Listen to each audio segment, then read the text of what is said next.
Hello and welcome to the Raggy's Beers, Wines and Spirits review. Tonight I'm going to be reviewing Raven Ale, which was on at Lidl. I've just opened the bloody bottle and it's gushed. It's a gusher.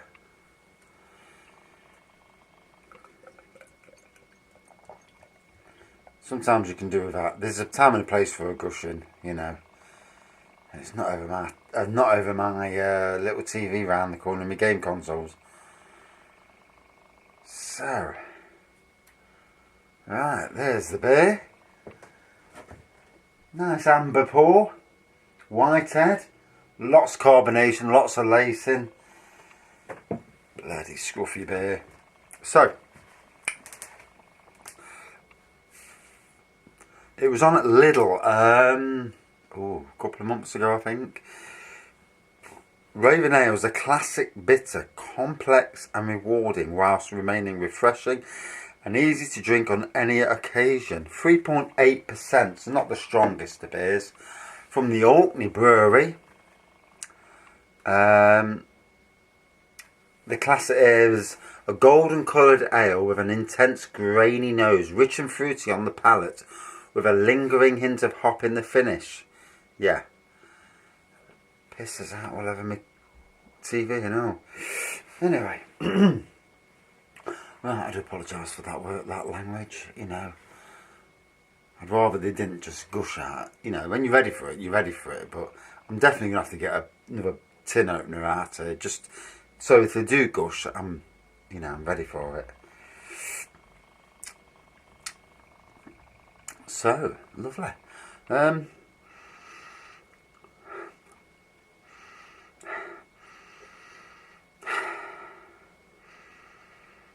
All I can get on the nose is malt.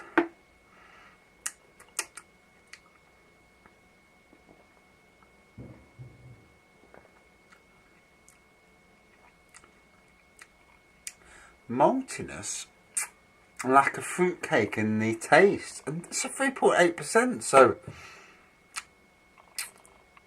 it's not a bad taste really, you know, for a 3.8er.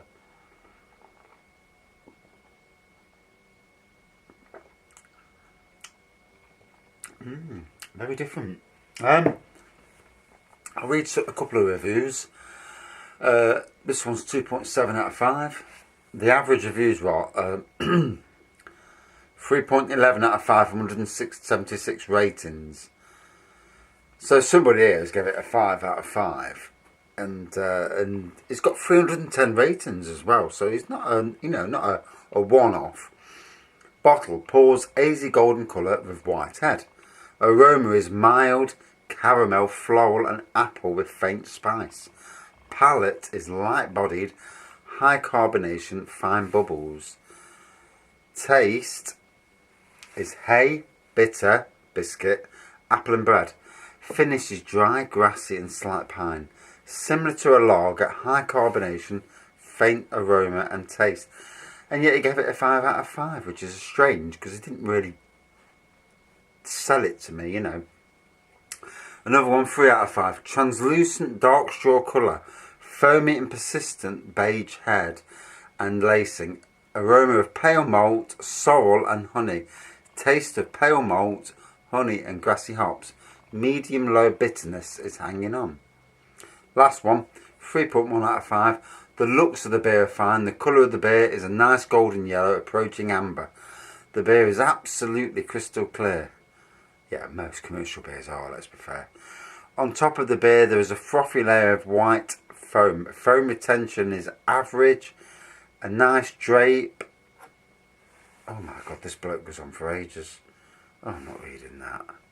Flipping it, keep it simple. Last one, 2.7 out of 5. Clear burnt amber colour. Nose modest malty, clean. Hops not too soapy. Taste crisp, dry and a bitter bite. Toasty spiciness. Conclusion, normally go for high alcohol but trying to something lighter, and this fitted the bill pretty well. Hoppy / bitey enough to please. Nothing exceptional but otherwise decent. So, it's funny because this is the second beer I've had tonight, and you know, I've had one of them days where you could come home and sink a lot of beer, you know, And even though, you know, I try to refrain from that if I can, because I only get a bollocking off the wife if I do anyway. But this isn't too bad, you know. I mean, I've had a grapefruit IPA, this little fella here, from Aldi, and now I'm on the Lidl. And like I've said before in previous reviews, you know when you're drinking something you've never had before. So that was a grapefruit IPA that I've never had before. This is another one I've never had before. Your brain struggles to register those tastes. So even though one's only 5.5, one's only 3.8, I can already feel it on my head. And yet, I can drink a lot stronger stuff and it doesn't affect me. Isn't the human brain and body a strange thing? You know, it's like a computer. You put it in the computer at this moment doesn't recognise these, so it's struggling.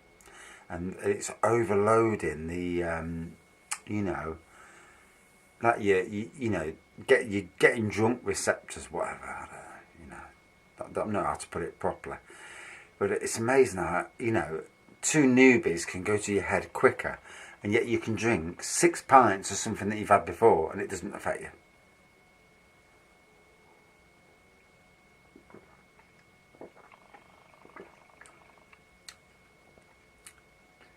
Again, some lovely taste in this. You know, smack me down. When I picked it up, I thought 3.8. I thought it's one of them, and you do get the beers that you buy, and you think, well, I buy it, you know, just so I can taste it. And is it going to be any good? I don't know, but we'll try. You know, this is one of those beers, and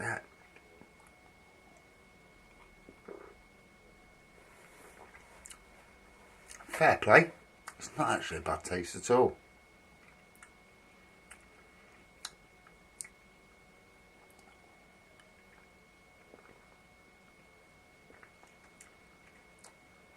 Now it's got a strength in it that my voice.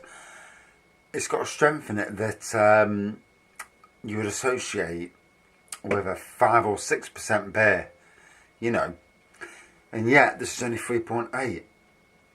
So whether it's bottle conditioned in the bottle, and that's why it's gushed, you know, unless it's got stronger in the bottle, then that's amazing, because it tastes a lot stronger than what it is. It tastes stronger than the 5.5, which is ridiculous, isn't it? You know, this is only 3.8, that's 5.5. How the hell could it taste stronger than that? That tasted very easy, very fruity, went down a treat. Oh, that grapefruit. This fella, even though it's 3.8, tastes stronger. Just, you know, it beggars belief, doesn't it? You think to yourself, well, it can't. But it does. To me, it does anyway.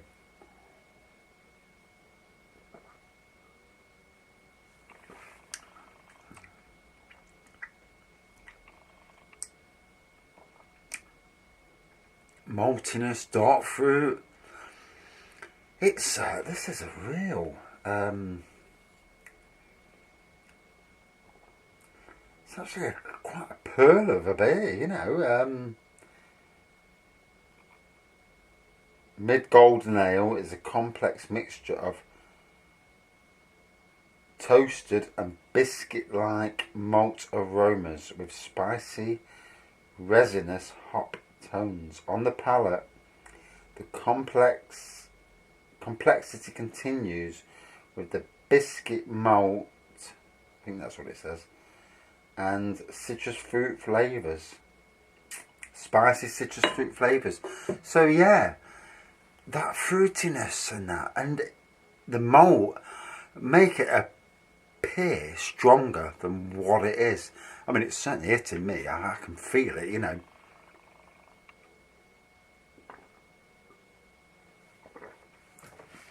I mean, it's nice because, you know, it's nice. It just chills you down, you know. And that's what I like about beers. And drinking in general, you know. It's not about getting battered, because if you're waking up in the morning and you're drinking to survive, then you know you really need to get to the doctors and sort yourself out.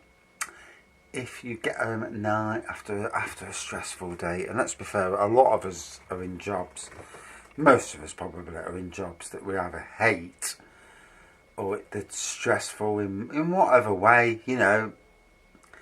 I understand about jobs, you know. I understand that I'm my own worst enemy in some ways, but you know, and I've got off on a tangent and I forgot what I was saying. Yeah, about stress, you know, and it's nice just to, you know, sometimes have a pint, a couple of pints. And it's not about getting drunk, it's about having a couple and chilling. Whether it's a glass of wine, beer or spirits, whatever. Having that glass and just calming down and chilling out. You know, it's the greatest feeling in the world to be chilled, you know. If you've had a day at work, I mean I've had a day at work today where I could feel myself, and I've suffered with anxiety for a long time. And I could feel myself on the verge of an absolute breakdown. Getting very emotional. Trying to work that hard that I'm struggling. And yeah, I've come home and obviously the kids have been there and the dog.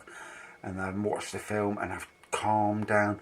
And then drinking this and doing beer reviews. Funnily enough, the peer reviews and talking to people who obviously don't know me personally, you know, and it's all part of that way of getting over anxiety. So for me, I mean, I love drinking different beers anyway, but you know, we've all got our own ways of getting over it. And the sad thing these days is society, you know, years ago, it wasn't out in the open about mental health issues. It wasn't out in the open about dementia and how widespread that is. And, you know, all these things come in and, you know, it's frightening really in some ways, but it's good that people are opening up, you know. The best way is to talk about things, you know. To get over anything is to talk about it. And, you know, me talking to strangers, you know, helps me, strangely enough. But anyway, this, wow, you know, I thought it was going to be one of them, one of the mill beers, one of them that you just want to get out of the way because it's on the rack. But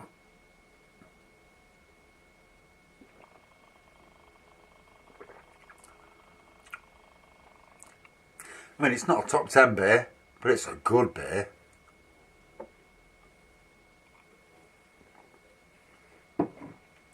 So,